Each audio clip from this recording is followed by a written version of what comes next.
Welcome to the Fabulous 413. I'm Khalees Smith. And I'm Monty Belmonte. Welcome back from vacation, Monty. And also with you.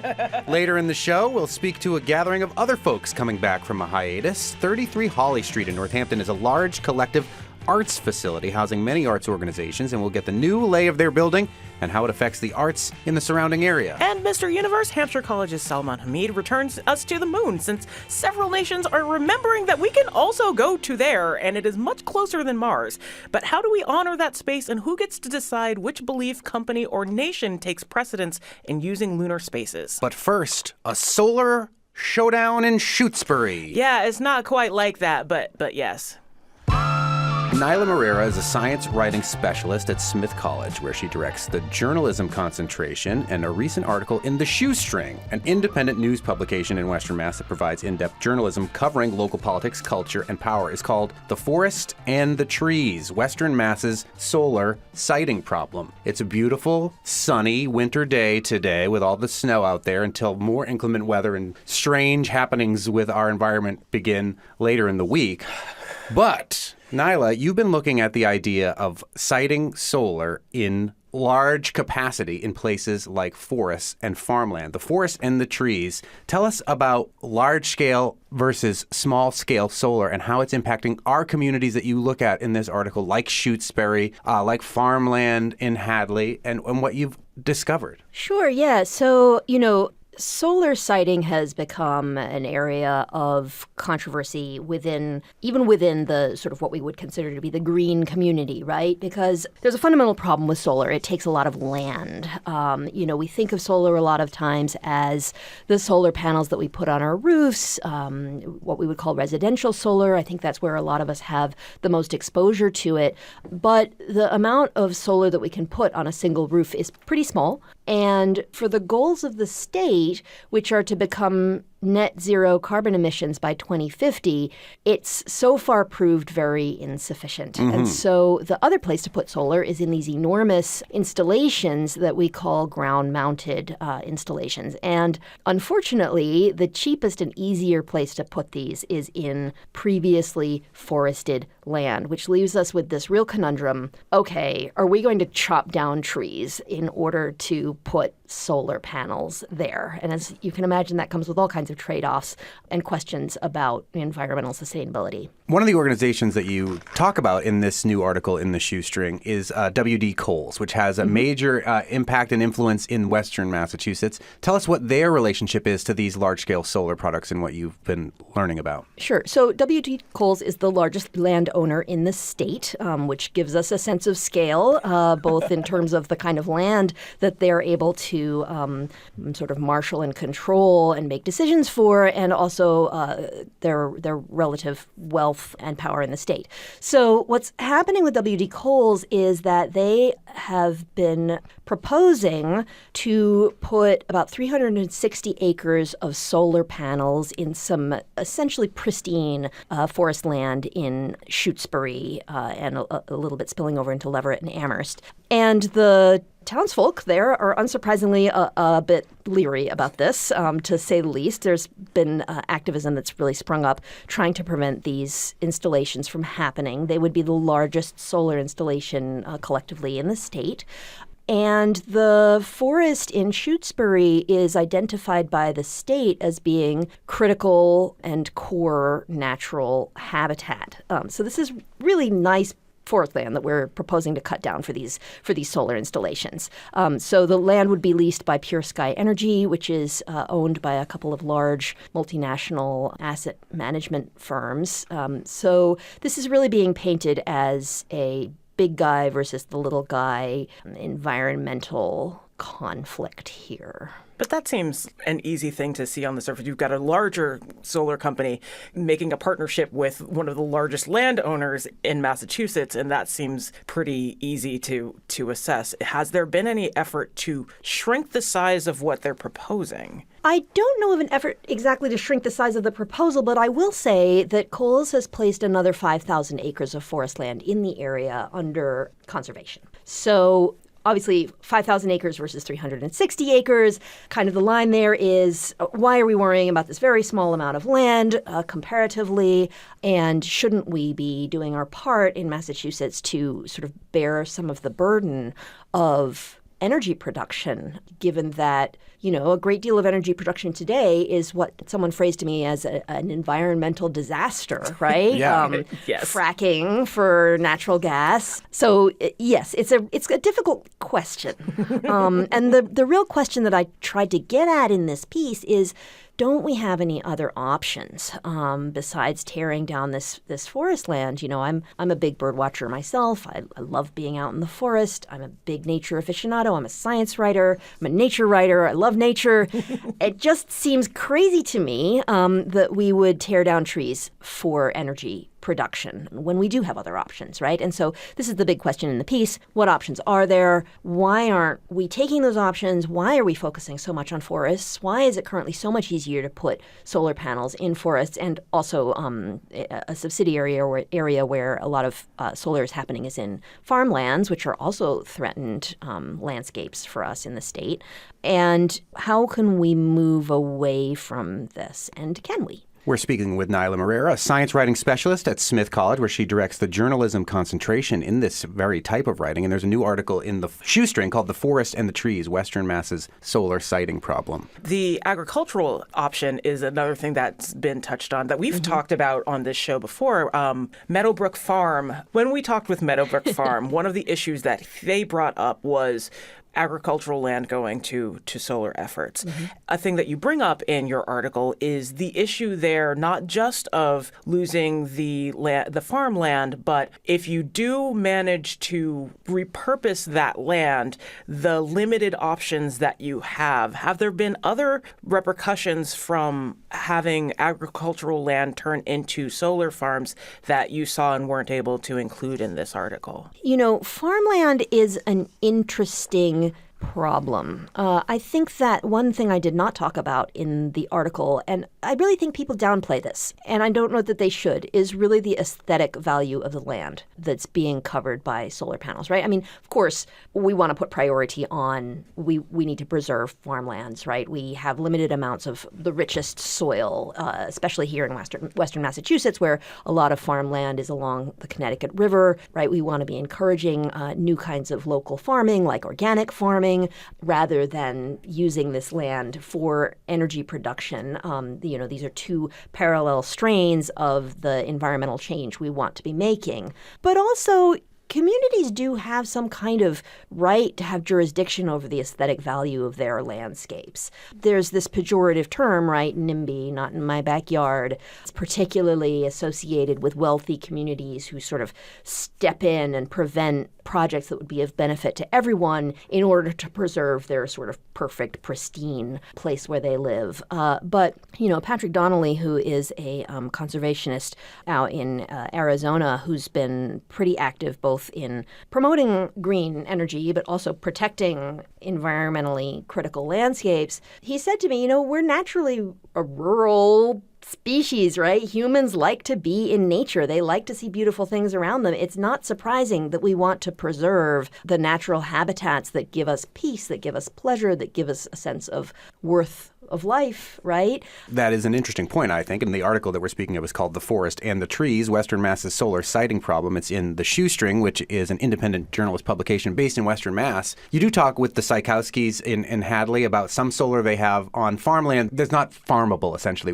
And going back to the aesthetics of it all, is it the same argument that, say, the Kennedys were using off the Cape to say, if you put up a wind farm in the ocean where this wind is the best wind to make electricity, it'll ruin my view? Where does it get pushed over from benefit to all of humanity versus benefit in aesthetics only? Sure. Yeah, I mean, the Sykowski farm in particular, we had an interesting conversation about that solar installation because he said he really didn't get much pushback from neighbors. He had one neighbor that was briefly concerned about the view, but as he said, when that neighbor moved in and built his house, that affected Sykowski's view too, right? Which I thought was a great perspective. That that particular solar installation is fairly small and it's pretty set back from everything. And as you mentioned, it's on land that is less fertile. Joe is farming it. He has broccoli there. He's planning to plant blueberries. There's shade-tolerant plants that are kind of happy under solar panels. And indeed, some plants even do better with a little bit of shading. But I think the question really comes in when the installations are really big. I know there was a big controversy about a much larger installation in Northfield with the Latoile family, and that ultimately it looks like it's going through, but it is going to eat up a big chunk of space. And solar panels aren't the most hideous things, but they're going to change the character of a neighborhood for sure. Going back to the idea of siting these large-scale solar arrays in forests, and we're speaking with Naila Moreira, the journalist who's written an article about this in the Shoestring, some of this is being aided by the state itself and the Dover Amendment. Meanwhile, there are a bunch of bills that are going forward to try to give a little bit more local control over the regulation. Can you talk about this from a legal standpoint, the Dover Amendment and these potential bills that Sure. many from our Western Mass delegation have put forward onto Beacon Hill? Yeah, so the Dover Amendment is a law that was established in the 70s or 80s, I believe, when solar was really starting to first get its legs, right? The Dover Amendment prevented unreasonable restrictions on the development of solar power in the state unless it was for reasons of health and safety. So For humans. For humans. Exactly. We don't care about those other things. Exactly. We're here for the people. Yes. Just the people. Yeah. Only the people. Yeah, so, I think this really came about at a time when solar was nascent. It was in its infancy, and it was facing enormous headwinds, political headwinds, right, from the fossil fuel industry, from the political apparatus at large, from all of the global warming denial that was out there that mercifully is finally starting to decline. And so at that time, I think the Dover Amendment was really working hard to protect solar from being shut down for these sort of spurious reasons related to the political climate at the time. But now we're in a very different regime. First of all, solar is rapidly becoming more economic. It's starting to compete with fossil fuels even without subsidies in some areas. And we're now looking at a situation where development for solar itself, much as it is green, it's still development, right? And solar alone is responsible for a quarter of all of the forest clearing for any development-related purpose, right? So that's a lot. Yeah. If you think about like building malls and building houses. 25% of it is for solar. Exactly. A full 25% is just solar alone. And so we're really losing a lot of forest to this purpose. And the state has a goal of protecting 40% of its forest lands by 2050. We've only got about a quarter of it protected now. So it's a moment when it's time to revisit the Dover Amendment. And that is happening. Aaron Saunders is a state rep who is proposing an amendment to the Dover Amendment that would allow communities to control solar, not just for human health and safety, but also for, environmental health. And there are plethora of bills also coming down the pipe, as you were noting earlier. 5 out of 12 of them are by Western Massachusetts lawmakers, not just trying to empower communities to prevent solar in their neighborhoods and on their forest lands, but not so much in their neighborhoods, but on their forest lands, but really trying to incentivize solar in better places, rooftops, parking lots, damaged lands, right? I was walking down King Street in Northampton the other day towards a doctor's appointment and just staring at all of the shattered, broken down asphalt in these enormous empty parking lots and thinking to myself, what is this land doing here? Right. Yeah. There's one of those on my street that Stick has that was a parking lot at some point and has never really been repurposed. And after reading your article was thinking that's kind of exactly what we should be, more of what we should be looking for. But back to the subsidies that you mentioned. Sure. There was an initiative in Massachusetts to aid residential and business placement and installation of solar that has lapsed. Along with the adjustments to the Dover Amendment, what are we trying to do to reinstate those things happening? Because it seems like, again, like urban areas, like with a lot of flat space, perhaps on rooftops, might be a good place to offset some of the forest development. Yeah, so this is actually a sort of a prime moment for reconsidering how we incentivize solar development, because there is a commission that has been meeting, a state commission. It's called the Commission on Clean Energy Infrastructure Siting and Permitting, which is a big mouthful, and I had to look at it written down here to get it out of my mouth, I have to admit. So this commission is planning to put forward recommendations by March 31st for solar siting. And so, some of the things that people have talked about in terms of incentivizing solar on other kinds of landscapes, one would be the solar loan program, which gives individuals a break, a tax break for putting solar on their homes. There's consideration around net metering, which is the amount of solar that your home can generate that you will be compensated for. So if you limit that, right, it disincentivizes homeowners from putting the amount of solar on their homes that they would have otherwise if they're producing all this extra energy that could have financially rewarded them, and it's not financially rewarded them. There's some bills looking towards incentivizing parking lot solar, which unfortunately putting elevated solar over parking lots is pretty expensive. Oh. There's engineering challenges. The solar panels have to be able to handle snow loads and wind loads.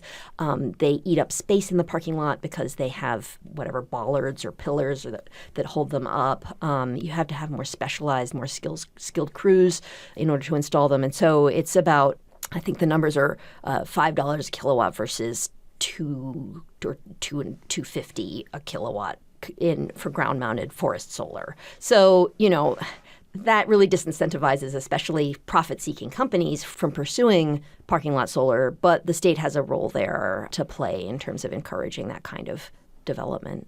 Random, not so random aside, do you know how many state buildings / municipal buildings currently have solar? That's a great question. I don't know that number off the top of my head. Yeah, should be a requirement. I mean, I feel like that should be one of the first places that we can easily offset some of this, but maybe I'm just asking people to put their legislation where their actual buildings are. Yeah. I don't know. I think a lot of, I think there's several hurdles there. I think you're absolutely right. I think this is the kind of place we should be looking, right? One hurdle is capital accumulation. A lot of smaller communities just don't have the money to pay for solar arrays, especially larger scale ones.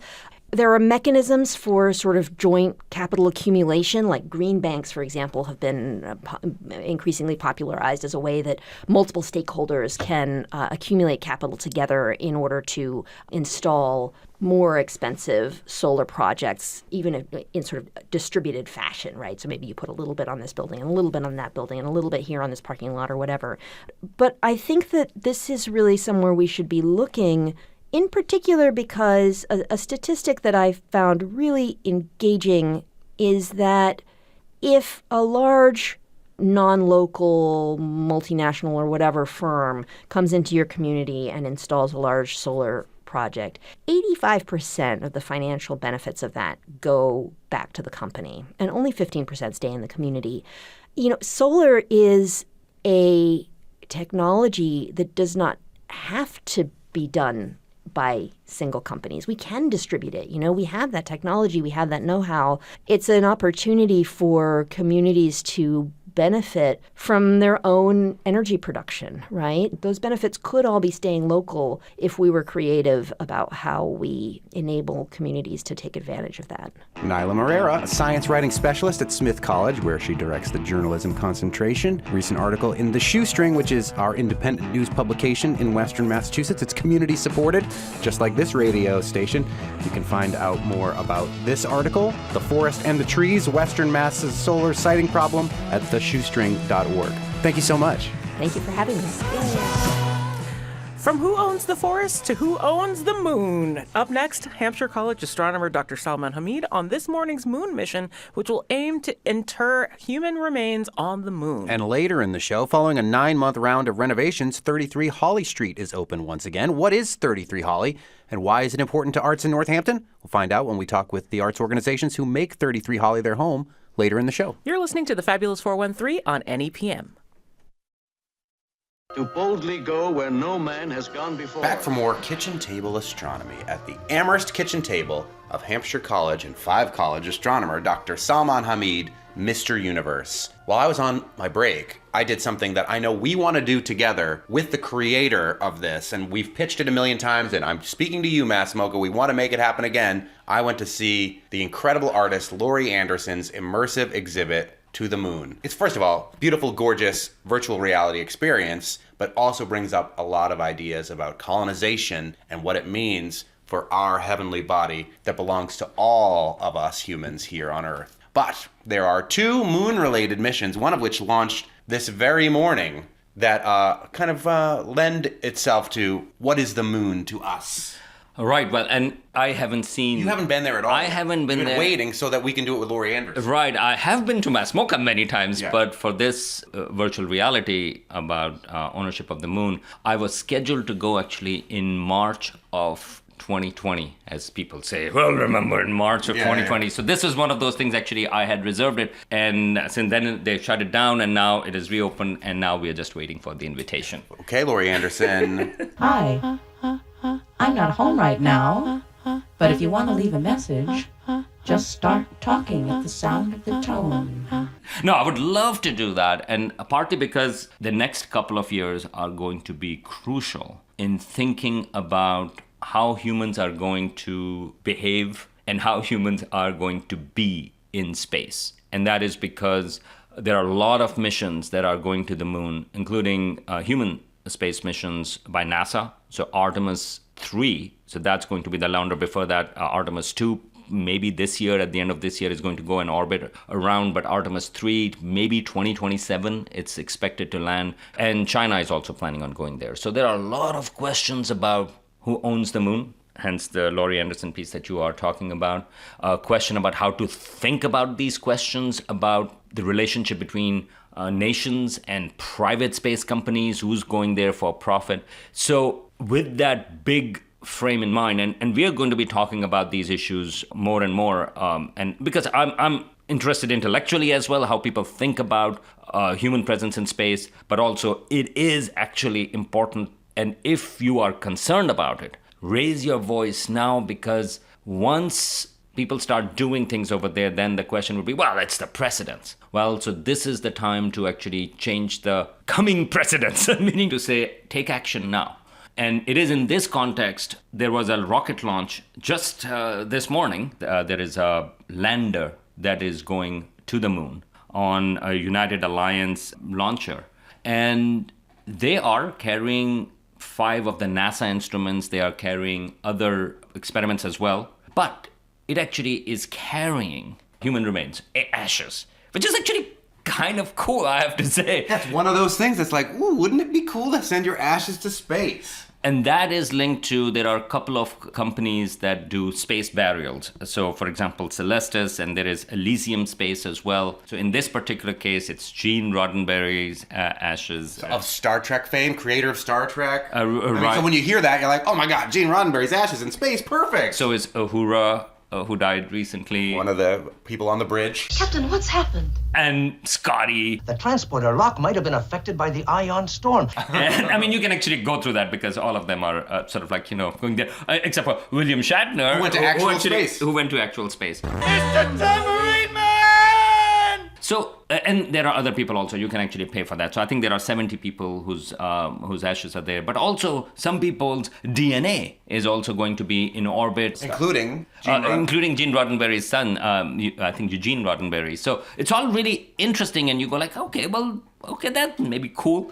Except that right before the launch, actually yesterday or day before yesterday, the Navajo Nation actually came out and opposed that. And they actually wanted to delay the mission, partly because they think that, well, if you are putting human remains on the moon, it's going to desecrate the moon, which they consider as a spiritually an important place and things like that. Now, because, so native burial grounds are an important conversation that happened here. Usually they think that is sacred ground when there has been remains interred, and they don't want that disturbed. Right. So by making the moon sacred ground, they think that would be desecrating this object that is beyond all of us. spiritually, I guess, maybe? Right. So that's where it gets complicated, right? Because you have the moon, which is important to many people. When we think about the world heritage, by the way, that is what counts as sort of like the moon is spiritually important to a lot of people. So how do we treat that? Who gets to decide what the moon should be, right? I mean, so people have talked about, well, hey, we can put ads over there, for example. You can project an ad onto the moon, US, part of Asteroid City. Right. You can, US itself in the early 1960s thought about, using a hydrogen bomb, exploding it over there so that to send a message to the Soviets, because at that time, US was behind in space race. Who gets to decide that, right? And so there are a number of these questions, including, for example, mining on the moon. If there are human settlements, which there are expected to be, when NASA sends, or Artemis program, when they send astronauts or Chinese astronauts, it will be there for a permanent settlement. It's not going to be like Mars, where there are millions of people, but it's going to be a permanent presence. More like, maybe perhaps like Antarctica. Nevertheless, if you are there, you are using that. How does that mean? How are you going to carve out places over there? Are you going to be living in there? How are you going to be living in there? So on and so forth. Who gets to decide that? So right now, a lot of these things are governed by the only space treaty. This is the space treaty, outer space treaty, that was signed in 1967, before even the first landing on the moon. And so right now, the questions are, what is governed by the Outer Space Treaty? Because sometimes it is a little bit ambiguous. One of the reasons why all the countries actually signed it was because of some loopholes that were in there. So, for example, no nation can own any piece of the heavenly bodies, including the moon. But what does that mean, own? And what if you mine something, and so on and so forth? So those questions are coming up. This particular mission is just one of the first missions this year. Right now, there is a Japanese mission which is going to be landing on the moon, I think, at the end of this week. That mission is demonstrating that you can actually accurately land on the moon. Their target is basically a football field. Mm-hmm. And it's because it's very hard to target, because moon has rocks, moon has the landings can be tricky, including the famous Neil Armstrong landing, actually, that towards the end, he had to actually manually take control. So can you do that? It's demonstrating you can land very narrowly. And then you have another mission being launched in mid-February, which is also going to the moon. That is going towards the South Pole, more south than where Indian mission Chandrayaan-3 landed. So it's going even a little bit south of that. That's a company, it will have a lander called Astroforge. But that particular mission is also carrying another spacecraft that is going to an asteroid. Near-Earth asteroid, a small asteroid, about probably around smaller than 300 feet. But Monty, you're going to ask, hey, which asteroid is that? Which asteroid is that? Great question, Monty. We don't know.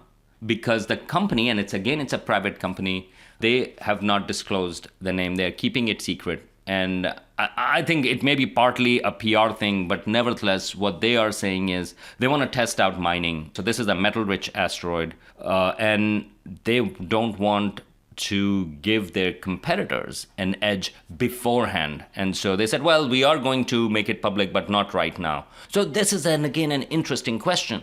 Wait a minute. You don't have to announce, you are sending a mission to the solar system. With some nations. Which nation again's lander? Well, so this one is the U.S. Uh-huh. So this is a U.S. mission. And it's saying, and there is a private company that has a spaceship in it that's going to go to an asteroid, but they don't have to disclose which asteroid it's going to. And I think because the rules are not clear. And so I think this is where the private companies, how they interact with the nations. I mean, I think that becomes really important. But a lot of astronomers are a little bit upset about it, and the reason is because these metal-rich asteroids are actually scientifically really important because they hold clues. We think that some of these metal-rich asteroids were formed. They are sort of like leftover cores of protoplanets, and so we think that they can actually provide clues about the conditions in the early solar system. There is a NASA mission to such an asteroid on its way, actually. That's the Psyche asteroid, but it's going to take, I think it's going to get there in 2029. This mission actually is going to go there within a week, the Astroforge mission that I just mentioned. And it's because it's looking for an asteroid that is actually pretty close by. And eventually, who knows what they're going to do, but my guess is that this is their first mission to test out what can be done in terms of mining. But eventually, I can imagine what they would try to do, or somebody would do, is to bring asteroid close to the Earth to actually use... Tow it to the Earth? My guess would be eventually, and those are harder technologies, but that's what would be the ideal conditions, ideal situations, because then you don't have to haul the material all the way from farther away. But of course, then you better make sure that when you are towing it, you are not actually tow it too close to the Earth, so on and so forth. Fascinating questions, but none of this is science fiction. This is happening, and there are some serious concerns as well. I mean, there is always this balance between, hey, this is really cool, to, oh, wait a minute, how should we think about it? And I think we really have to figure out the balance in there, and we have to get engaged. And as citizens of this planet as well, not just citizens of the US, but citizens of this planet as well, we should engage more with these things. This thing is coming. Artificial intelligence, ChatGPT, that was a great example where I think people reacted a little later. It's like, oh my goodness, this is already there. With the space aspect, with commercial space, this is happening, but we can still, especially on the issue of the moon, we can still raise our voices if you have concerns. What kind of concerns you should have without diminishing the excitement. I think excitement part is there, but it's far better and far more exciting if the excitement is done in a respectable way, which makes everybody happy. And if you want to take a local look at these issues from an artistic standpoint, go on out to Mass Mocha in North Adams. Sign yourself up for the virtual reality experience To the Moon created by Laurie Anderson. I won't spoil it for you because still... Don't spoil it. But I should mention there is one other local connection too with this current mission, because Douglas Trumbull, the special effects person for Kubrick, for example, in 2001: Space Odyssey. He also did my friend's film, The Man Who Killed Hitler and Then the Bigfoot. And Alien, I think, and all of those sort of great visionary. His ashes are also on the are on this moon mission. Oh, well, I think I'm gonna let this one go then. So there is a lot of local connection. And just for entertainment's sake, I should mention that the lander, the Peregrine lander, actually, that's going to be landing on the moon that I mentioned on this mission, it's going to be land in a place called Sinus Viscositatis, which means. When you eat cheese from Wisconsin and it clogs up your sinuses. There you go. So it is Latin for Bay of Stickiness. I knew the moon was made of cheese. So I don't know whether that helps or hurts the case for sending ashes to the Bay of Stickiness.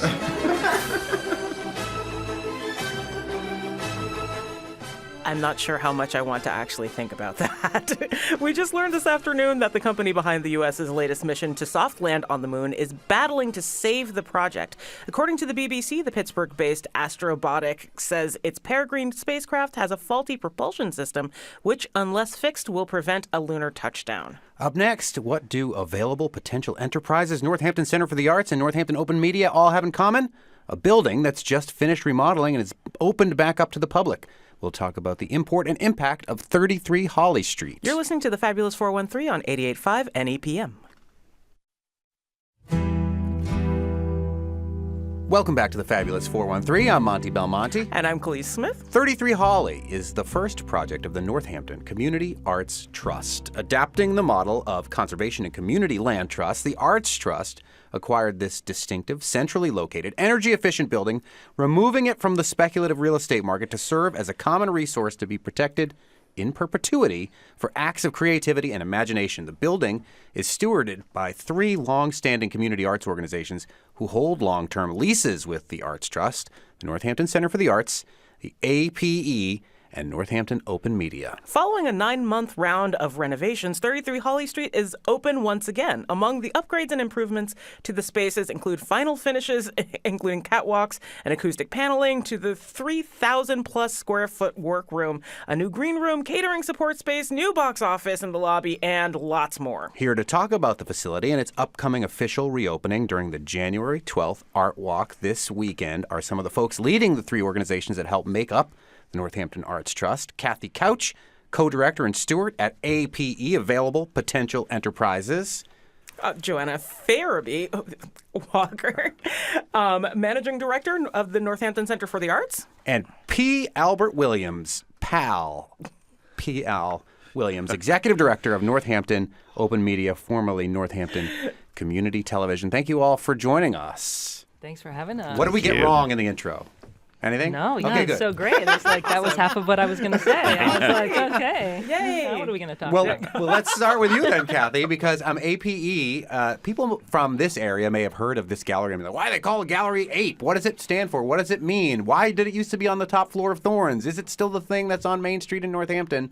And what does it have to do with 33 Hawley? So Well, maybe there go all my questions. Yeah. Oh, gosh. Yeah, Answer them he's all in doing that it to order. All of us. Great. Well, it is a common question. APE stands for Available Potential Enterprises, as you said, and it's rather cryptic, but essentially means that it's always been a space that was founded by Gordon Thorne, who is one of the owners of Thorne's, and it always has provided space for artists to explore whatever potential they might have, really focusing on making sure that space exists where people can imagine and try new things and all of that. So we did move from the top floor of Thorns in the mid-2000s and open the gallery on Main Street that we now know and love, and have been part of the founding of the Northampton Community Arts Trust since 2010 to look for another space where we could do live performance, which used to be part of the activities we did in Thorns. So all of that has led to 33 Hawley. So the founding of the Arts Trust and then finally purchasing 33 Hawley and the renovation and now the workroom. So, yeah, I don't And know it's if that not that you explains- don't do live performances in your Main Street space. It's That's just right, Khalees, you've been in one. I have done Yeah, one there, yeah. and it's just that it is significantly harder to do it in that space. It is much more of a gallery space and has a big window onto Main Street and all of that. So this will provide us much better digs to do some live performance and exploration and making. So we're excited. That's Kathy Couch from the A.P.E, which is one of the arts organizations that's housed at 33 Hawley. We're also speaking with Joanna Faraby Walker, who's the managing director of the Northampton Center for the Arts. Now, I know the Northampton art scene pretty well, so it can be really confusing for some people where they're like, oh, the Northampton Center for the Arts, aren't you the people that put on First Night 2 weeks ago? And 4 years ago, the answer would have been yes. Right. But the last couple weeks ago, the answer is now no. Yep. Yes, there's an arts organization that is part of the city of Northampton. That is not you. So what is the Northampton Center for the Arts and your mission as you're housed at 33 Hawley as well? Well, the Northampton Center for the Arts has also been around for a long time. It's the same organization that you know and love that used to be on South Street. So the organization itself has been around since 1984, 40 years. We did used to do First Night, but then when we lost that space on South Street and had no space for a number of years, the Northampton Arts Council took that program over and continues to do that. It is confusing because First Night, 33 Hawley is still a venue for First Night, but the Center for the Arts does not manage that program anymore. But what we do is sublease the beautiful spaces at 33 Hawley to local artists to do a wide variety of things. We have 4 spaces there that we can make available for reasonable rates, thanks to the setup that the Arts Trust has created for us. We have the flex space, Eli's room, which is like a multi-purpose space, a dance studio, and then the brand new art gallery. Nice. That is another, along with the workroom theater, is the other big improvement that you will see when you come to 33 Hawley, hopefully soon. Maybe even this Friday for the return of Arts Night Out Northampton, which has always been a big thing for the Northampton Center for the Arts, I know, and I'm glad to see that that's happening again. P.L. Williams, the executive director of Northampton Open Media, what's your relationship to this building, 33 Hawley? So it is our new and more public-facing arm of our organization. We've existed in the high school, Northampton High School, since 2007, and opened up shop in 33 Hawley Street a couple of years ago, pre-pandemic, right before that all happened. I don't know if you remember that, but What was that again? it was Did something happen 3 years ago? Right. So it's more accessible than our high school location. So we do a lot of the same things that we've been doing all along, which is teaching people how to make film, make video, resourcing them. You can come and get free classes. We're free to join. Free access to cameras and lights and audio and editing equipment and all that sort of stuff. And we'll teach you how to use it. So we're doing all of that, but we're also housed inside of this beautiful, amazing art space with these other arts organizations and with a lot of artists coming through the doors. You know, we've done a lot of public art projects over the years, remaking films, having, a film festival, all sorts of different things. And so we're looking to do more making and to meet more people in that building, in that space, and to come up with new ways that we can be of service to them and that we can help them to make great stuff. Do you miss the barrage of teenagers? Well, we still have the barrage of teenagers because we still have the location in the school, and we still will have the barrage of teenagers. But they're going to we're gonna cede ground to them. They're going to have even more control over that space in the high school. There's an amazing program over there. They win student enemies every year, and they're just going to keep growing. And we're going to grow as well. So at least two of the organizations that we're talking with right now have facilities outside of 33 Hawley as well. How do you use the space at 33 Hawley differently from your outside space? Kathy Couch from the A.P.E. Sure.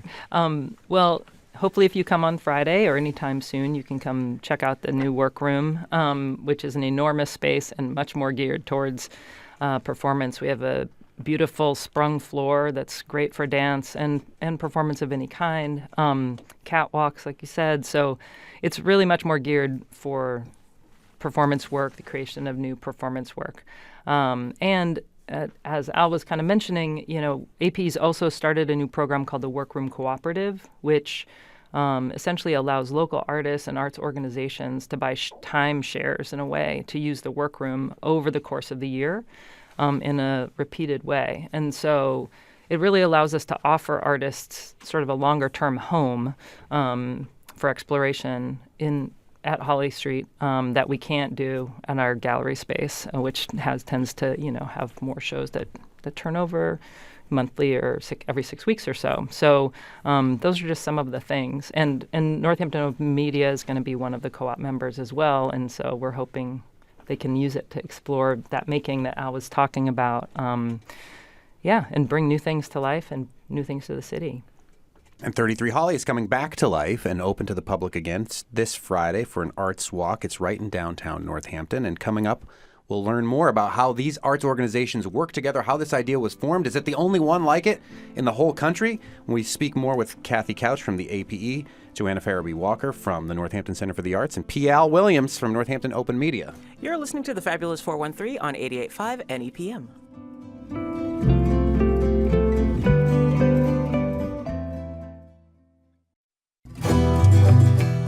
Welcome back to the Fabulous 413. We're speaking with Kathy Couch, the co-director and steward at Available Potential Enterprises, the A.P.E., Joanna Faraby Walker, the managing director of the Northampton Center for the Arts, and P.Al. Williams, executive director of Northampton Open Media, who are all housed at 33 Hawley Street, which is reopening to the public again as of this Friday on the Arts Walk. The music you were hearing is from Happy Valley Guitar Orchestra, one of the arts organizations that makes that place their home.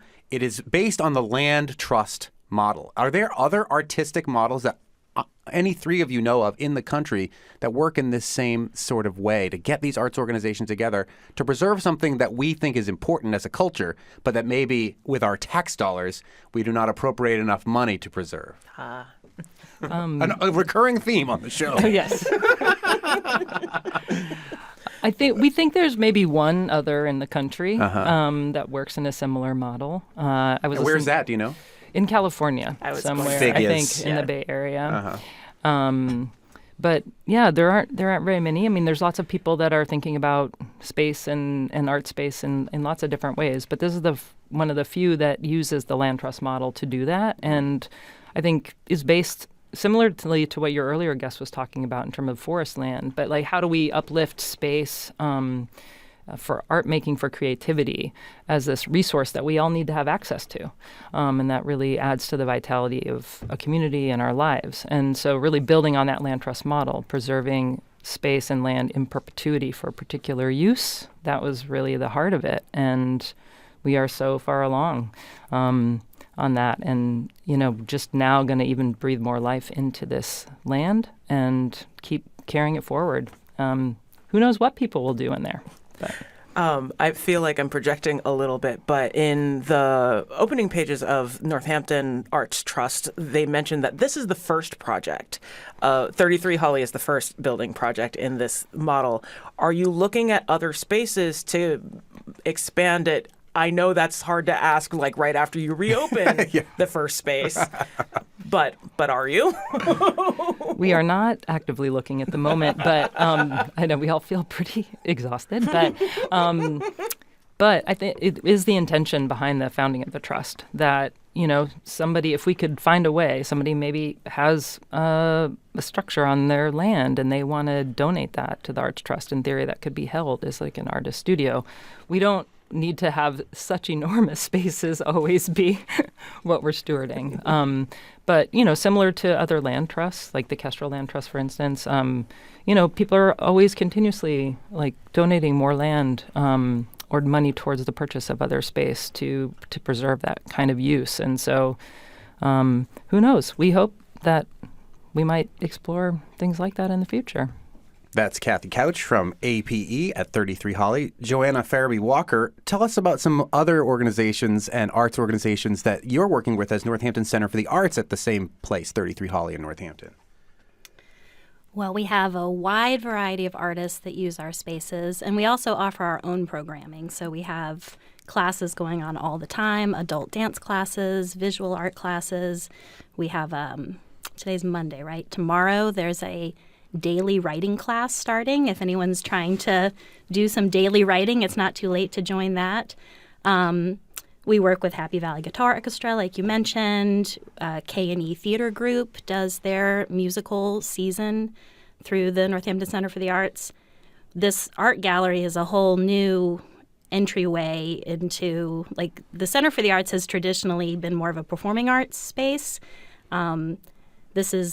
We're on a learning curve right now, learning how to manage an art gallery, but we're doing a good job, I think, and we have monthly exhibits planned all the way through the end of August. So if you come to our new building open hours, which are Wednesday, Thursday, Friday from 10 to 7 p.m., and Saturday from noon to 7, you should be able to see not only the new building, but also exhibit in the new art gallery and a separate exhibit in what we're calling the split level gallery, which is the upper level and the lower level of the building. So there's art everywhere all the time. Visual art, dance, music. Tell us about the new dance studio. Well, the dance studio was actually the first space in the building. We've been using it all along, but it's Carol's Dance Studio, and it's newly improved because now it always had a beautiful wood floor, which was great in its own way, but it was a little bit slippery and a little bit dangerous. So just in the past month, it has gotten a gorgeous new gray marley floor. So now it's even better for all kinds of dance. Named in honor of our dear friend, Bill Newman, ACLU attorney and radio host's mother, Carol. Yes, thank you, Bill.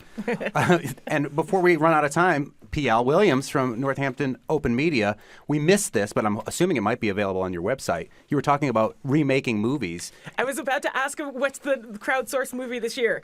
Well, we just finished crowdsourced Toy Story. Which means people from the community make scenes from Toy Story. You cobble it together and it becomes our own community version of Toy Story. That's right. This is our 9th feature film we've remade.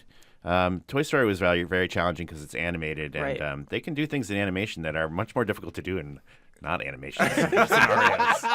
So people were very frustrated, but we pulled it off. It happened. So. Are you going to reveal what the next crowdsourced one will be from Northampton Open Media? I don't actually have that information currently, but this is the month where we start deciding. So open to suggestions, perhaps?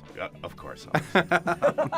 P.L. Williams from the Northampton Open Media, Joanna Faraby Walker from Northampton Center for the Arts, and Kathy Couch from A.P.E. Available Potential Enterprises.